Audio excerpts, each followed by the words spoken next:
My name is Chloe Bennett, but my friends call me Chloe. I'm 35 years old. To most people, I'm a successful child psychologist with a thriving practice here in Chicago. What they don't see is the ghost of a 13-year-old girl left behind at a bustling train station by her own parents as some kind of twisted game. This morning, I was jolted awake by 29 missed calls from a number I didn't have saved. It turns out, after 2 decades of complete and utter silence, my parents managed to find me. The same people whose last words to me were basically, "Let's see if she's smart enough to get herself home." Before I dive into how that day set my life on a completely new course, I'd love it if you'd drop a comment to let me know where you're listening from and hit subscribe for more stories about building strength after betrayal. Growing up in a quiet suburb of Denver, my life was the picture of American normalcy. We had a lovely 2-story house with a perfectly manicured lawn in a neighborhood where kids could play outside until the streetlights came on and people brought over warm meals when a family was going through a hard time. My father, Richard, was a high-level financial consultant, earning a salary that kept us comfortable, allowing for yearly family trips and a new sedan every few years. My mother, Evelyn, owned a small, upscale art gallery, curating pieces for the homes of Denver's elite with her sophisticated taste. From an outsider's perspective, we were the ideal family. My dad coached my softball team on Saturdays. My mom was an active member of the school board. I was a straight-A student, always eager to please, a regular in the school choir. But behind the closed doors of our pristine home, our reality was something else entirely. My parents' marriage was a quiet battlefield. They had this strange, unspoken rivalry, turning mundane daily life into a series of power plays and subtle manipulations. It wasn't long before these bizarre games were extended to include me, their only child. What began as seemingly minor pranks soon morphed into something far more sinister as I got older. I can pinpoint the exact moment I understood that something in my home was fundamentally broken. I was 6 years old, sitting at our round oak kitchen table, eating a bowl of cereal before school. My parents shared a loaded look over their morning coffee before my dad cleared his throat. "Chloe, we have something to tell you," he said, his expression unusually grim.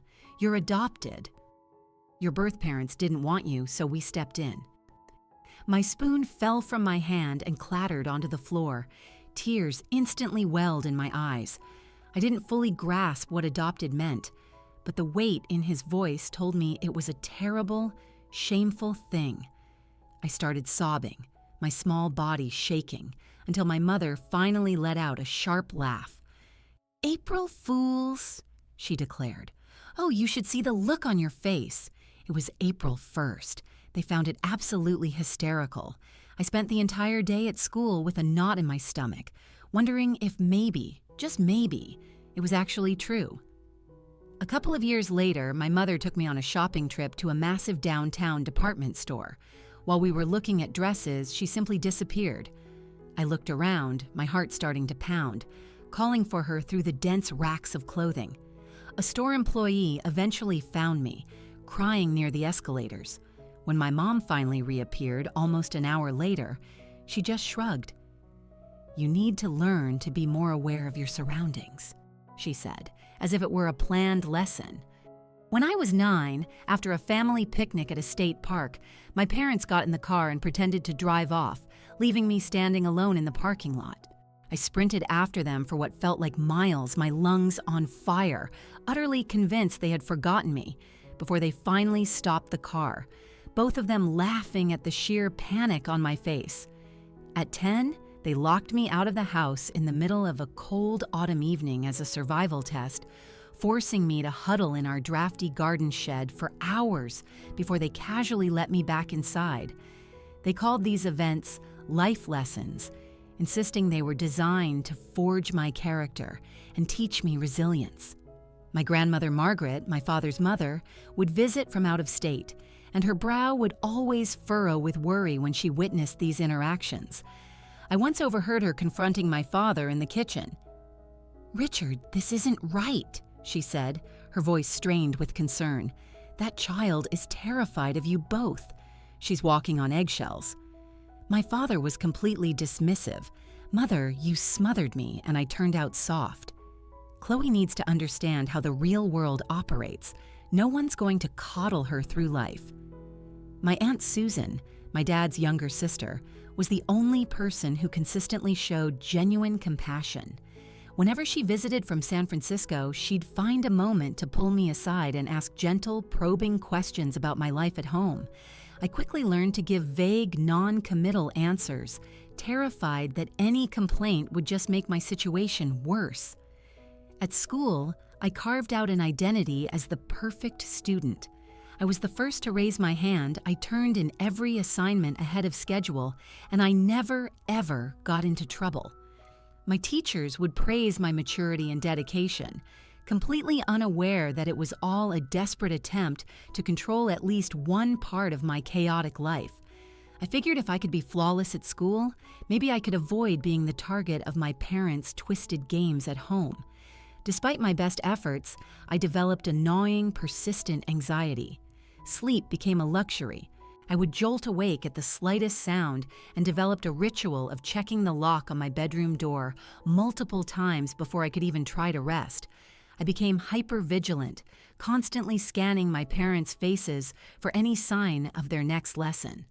Books were my only real escape, worlds I could fall into where the characters were predictable and their actions made sense. In the 6th grade, a teacher named Mrs. Davies saw past my carefully constructed facade. She asked me to stay after class one afternoon, her warm, kind eyes studying my face. "Chloe, is everything all right at home?" she asked softly. "Yes, everything's fine," I answered on autopilot, the lie ready on my tongue from years of practice. "You know," she continued, choosing her words with care, "sometimes parents have unusual ways of teaching things, ways that can feel confusing or even scary to a kid." My heart hammered against my ribs, but I kept my expression placid. "My parents just want me to be strong," I recited, echoing the phrase I'd heard 1,000 times. Mrs. Davies nodded, but as I was leaving, she slipped a small pamphlet into my hand about local youth support services. I hid it at the bottom of my backpack. Later that night, huddled under my covers with a flashlight, I read it from cover to cover. It was the first time I learned that what my parents called building character had another name: emotional abuse. As the summer before my 7th grade year approached, my father announced a family vacation to San Francisco. I felt a flicker of cautious optimism, hoping that maybe this time it would be a normal trip, the kind other families took. I packed my suitcase with care, making sure to include my favorite novels and the journal Mrs. Davies had given me as an end-of-year gift. "San Francisco will be wonderful. We can see the Golden Gate Bridge and Alcatraz," my mother chirped as we drove west on the highway. "And we can visit your Aunt Susan and Grandma Margaret." For the first time in a long time, I let myself hope that things were getting better. Maybe this trip would be the turning point. I had no idea it was about to become the stark dividing line between my old life and everything that was to come. The trip to San Francisco started surprisingly well. Our first day was spent at Fisherman's Wharf, watching the sea lions bark on the piers and eating sourdough bread bowls filled with clam chowder. My father seemed genuinely relaxed, even laughing at a street magician and buying me a hand-painted music box from a vendor. My mother was in her element, taking endless photos and directing us to pose in front of the cable cars and with the city skyline in the background. The next day, we took a ferry to Alcatraz, and I was fascinated by the grim history of the place.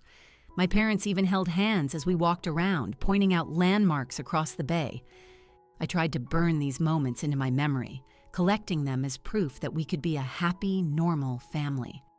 After a few days of sightseeing, we stopped for lunch at a restaurant near the Caltrain station, the main rail terminal in the city.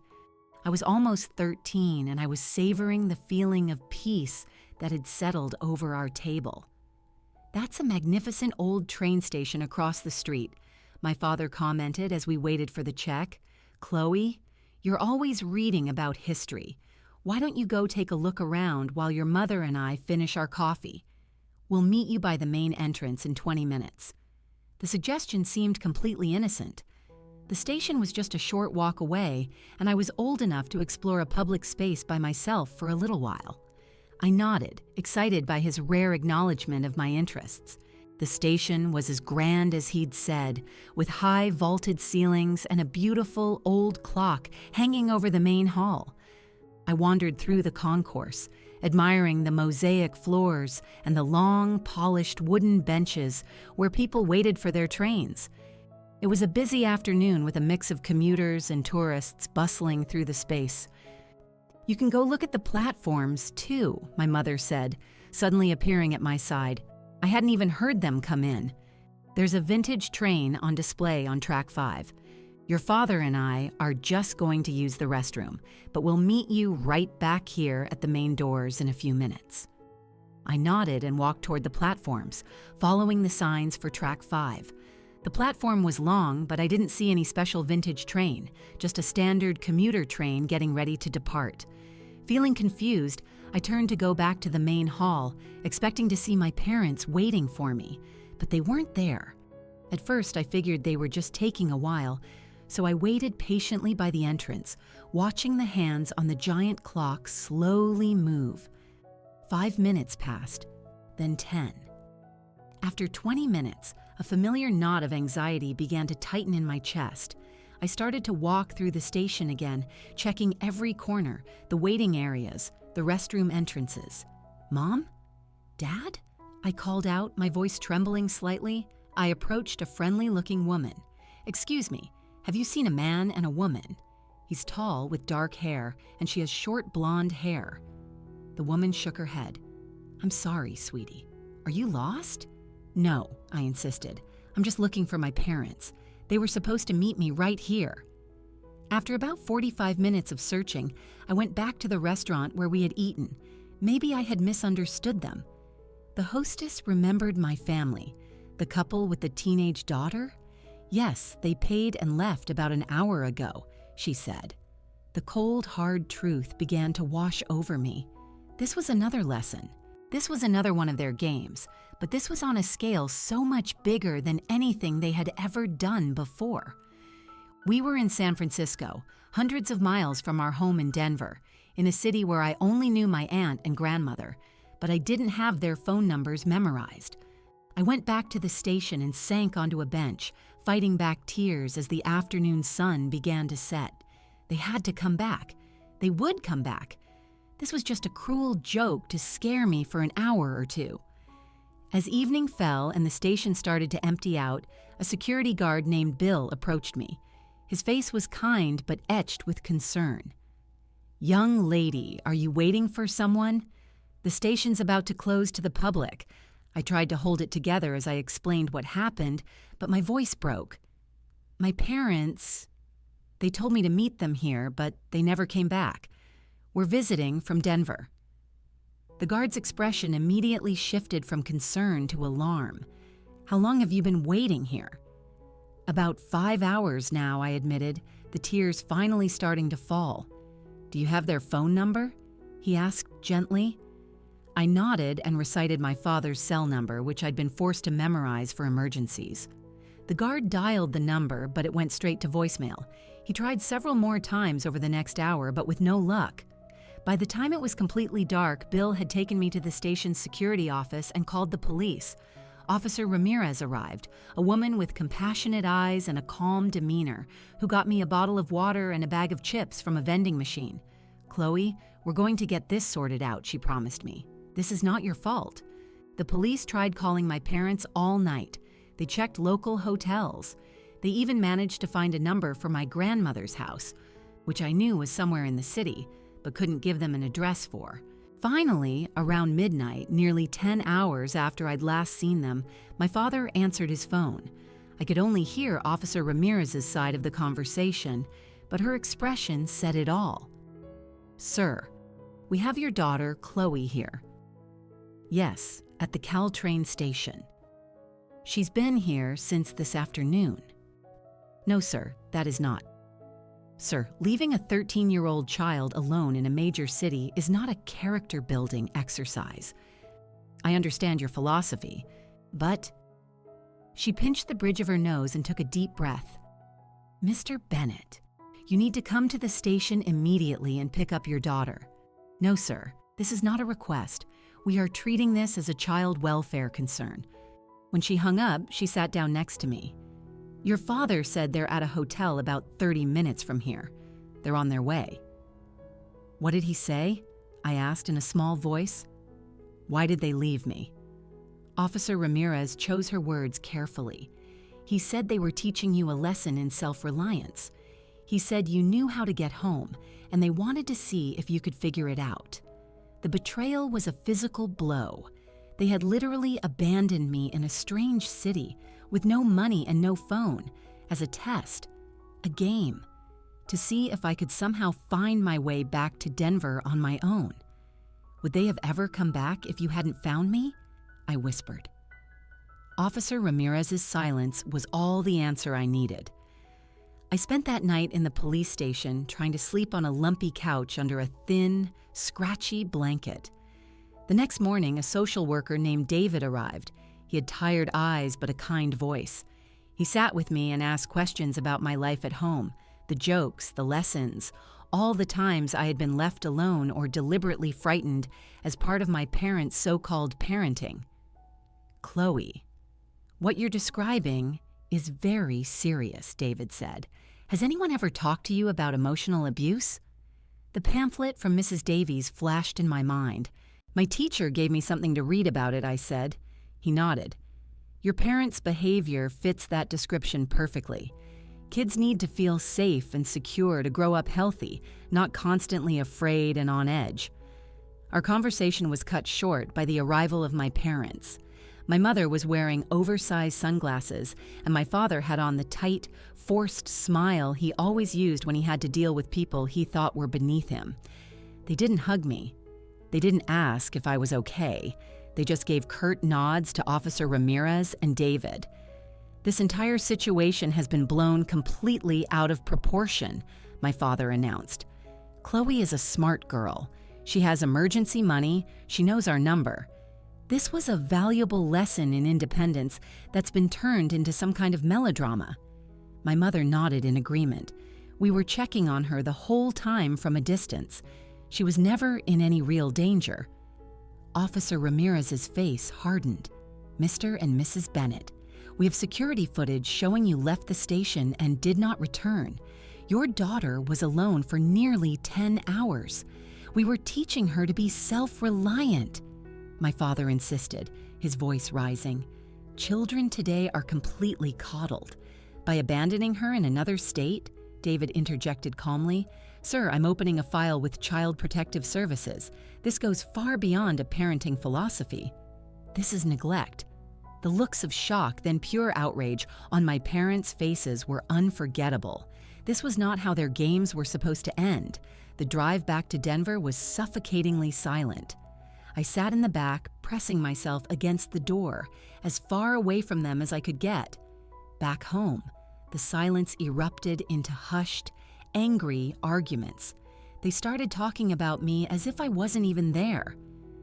This is what happens when you go too far, Richard, I heard my mother hiss in the kitchen. I told you the train station was too much. You were on board with the plan, Evelyn, he shot back. Don't you dare try to pin this all on me now that it's blown up in our faces. Listening from around the corner, I had a sudden, sharp realization. They weren't sorry for what they did to me. They were sorry they got caught. The next few weeks were a whirlwind.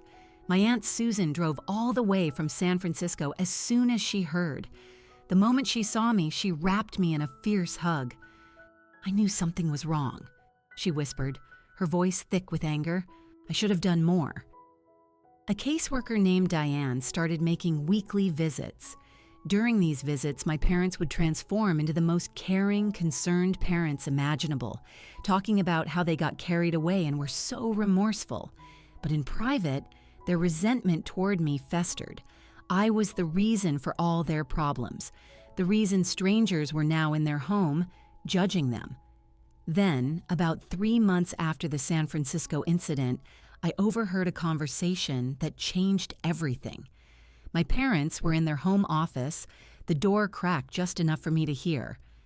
"The Briarwood Academy has accepted her application," my father was saying. "Their behavioral program has a fantastic track record with difficult teenagers. Do we really have to send her to a boarding school?" my mother asked, though her tone lacked any real conviction. "She has made our private life a public spectacle," my father retorted. "This school will give her the discipline she needs, away from certain softening influences. And frankly, it gets CPS off our backs." I stood frozen in the hallway, a cold dread spreading through me. Boarding school, behavioral program, difficult teenager. That night, I made a choice. I would not be sent away and fixed. I could not live one more day waiting for the next test, the next abandonment.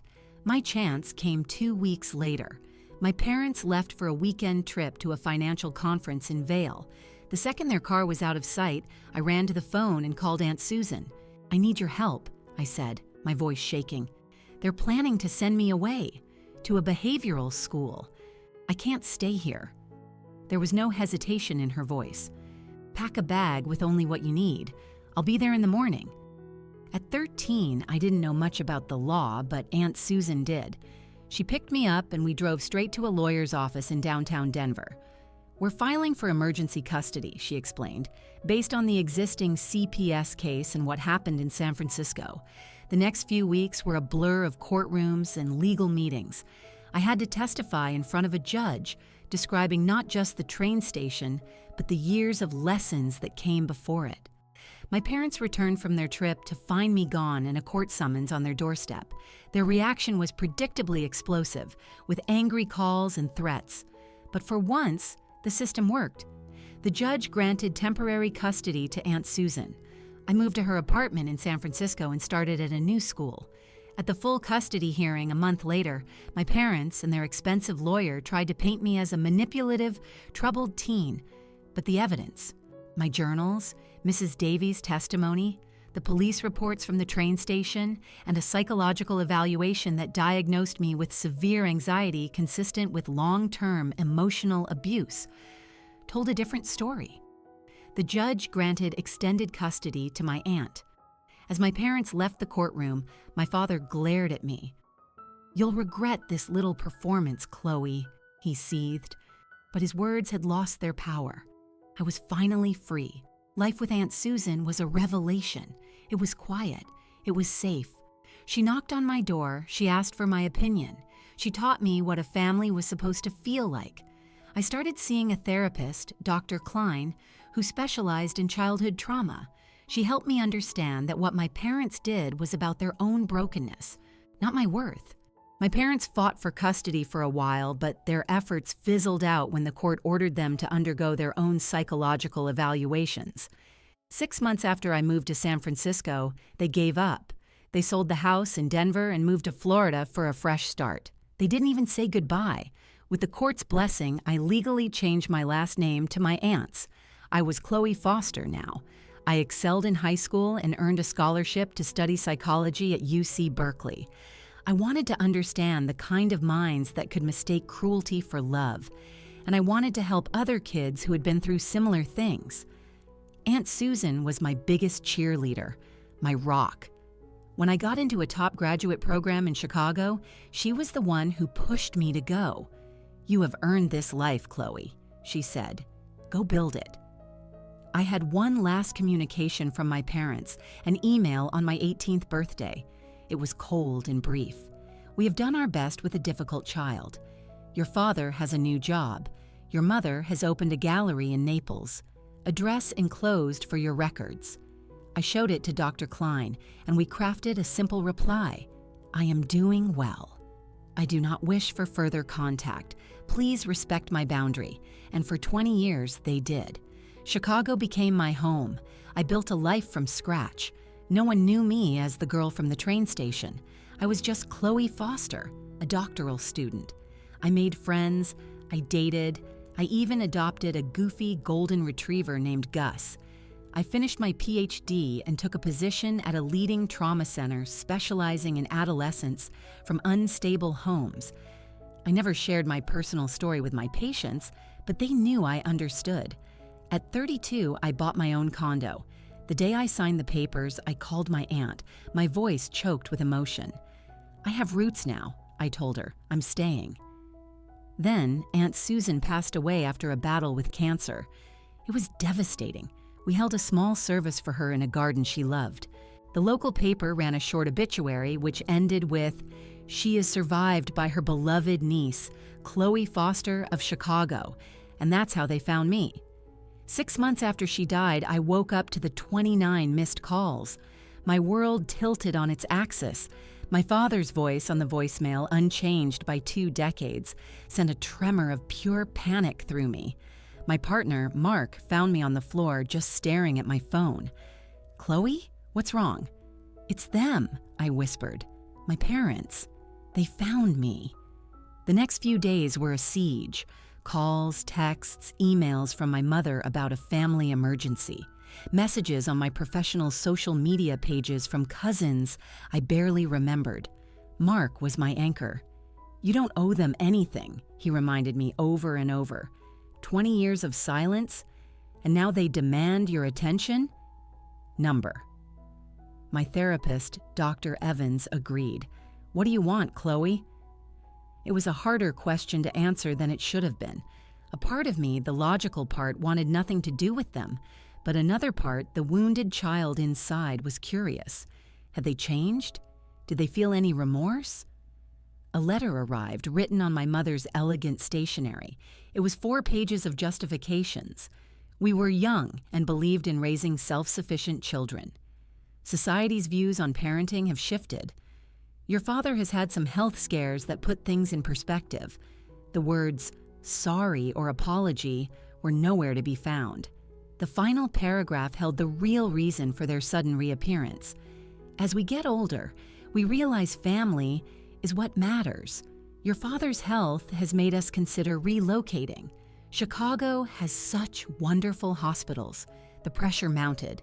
They had somehow gotten my number listed as my father's emergency contact at a hospital in Chicago, where he'd had a consultation.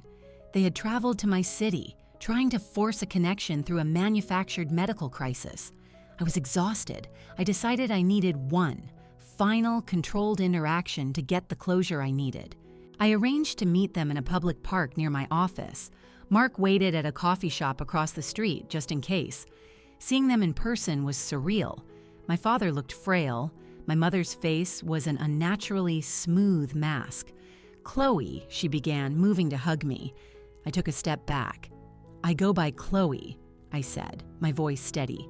"We have 30 minutes. They launched into a rehearsed speech about how much they missed me, how it was all a big misunderstanding. Then, my father started talking about his heart condition. "It makes a man think about what's important," he said, "family." I let them talk, and then I asked the one question I had carried for 20 years. "Do you understand why what you did at the train station was wrong? Not because you got in trouble, but because of what it did to me?" My mother looked genuinely baffled. "We were watching from a distance, dear. You were always so sensitive." "Perhaps we went a little too far," my father conceded, as if granting me a huge favor. "But look how you turned out, a successful professional. Clearly our methods worked." I took a slow, deep breath. "I am successful in spite of your methods, not because of them. I am successful because Aunt Susan showed me what love was, and because I spent years in therapy undoing the damage you caused." Their faces soured at the mention of my aunt. "So, why are you really here?" I asked bluntly. "After 20 years, what do you want?" They exchanged a look, and then the truth came tumbling out. Their finances weren't what they used to be. My mother had researched my career, my property records. They saw me as their retirement plan, a resource, a caretaker. "So you're here because you need my help," I said, the last bit of childish hope inside me finally extinguishing. "Family takes care of family," my mother said simply. "Blood is blood." In that moment, everything became crystal clear. They hadn't changed. They never would. I stood up. Our meeting is over. I will not be part of your retirement plans. You can't just walk away from your responsibility, my father sputtered, struggling to his feet. I turned to face them one last time.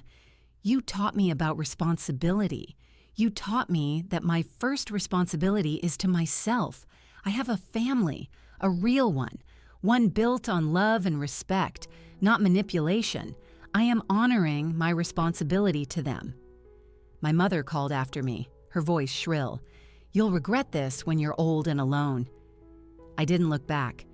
That night, sitting in my living room with Mark, my dog Gus, asleep at my feet, I felt a profound sense of peace. My true family was right here. In the weeks that followed, I had my lawyer send a formal cease and desist letter. I blocked their numbers, their emails, their existence. I finally released the weight I had been carrying for my entire life. The journey from that scared little girl in the train station to the woman I am today was long and painful, but I am no longer waiting for anyone to come back for me. I am no longer seeking approval from people who are incapable of giving it. I am home, in every sense of the word, surrounded by the family I chose. Have you ever had to draw a hard line with family members who hurt you? What gave you the strength to protect your own peace? I'd be honored if you'd share your own experiences in the comments below, and please subscribe for more stories about healing and resilience. Remember, your value is never determined by those who failed to see it. Sometimes, the family you build is far more important than the one you were born into. Thank you for listening to my story. I wish you all peace on your own journeys. End of story.